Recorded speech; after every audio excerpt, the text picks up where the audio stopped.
saved. Not because you perfect the Torah, because nobody can make it perfect. That's why Rabbi Yeshua was here, given to us to be our mediator to Abba Yahweh.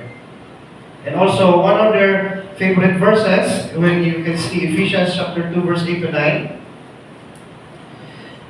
Sabi nila, see, maliwanag. For it is by grace that you have been saved through faith. And this is not from yourselves. It is the gift from Yahweh.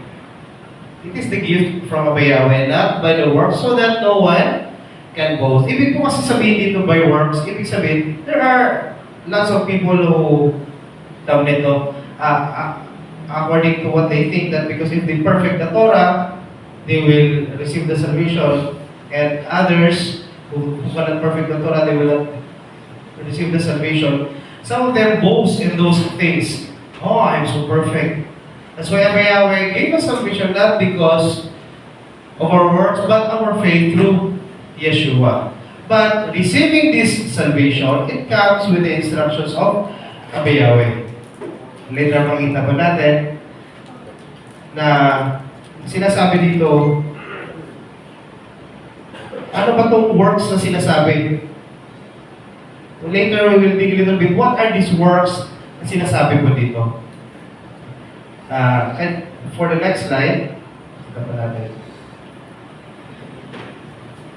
Kanina hanggang, if you notice, before it's only until the 9, Ephesians chapter 2, verse 8 to 9. And then when you continue, there are works that us already prepared, because what are these good works prepared in advance? Kasi pag idugtong po natin yun, Rabbi Yeshua created in Yeshua to do good works which prepared for us to do in advance. So Abba Yahweh already prepared what are these works, what are the things that we need to work.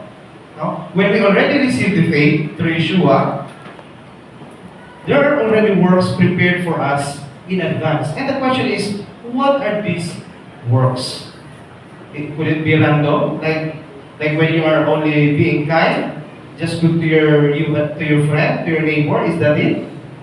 Not just random works? Or there is already a set of works that we have prepared for us in advance?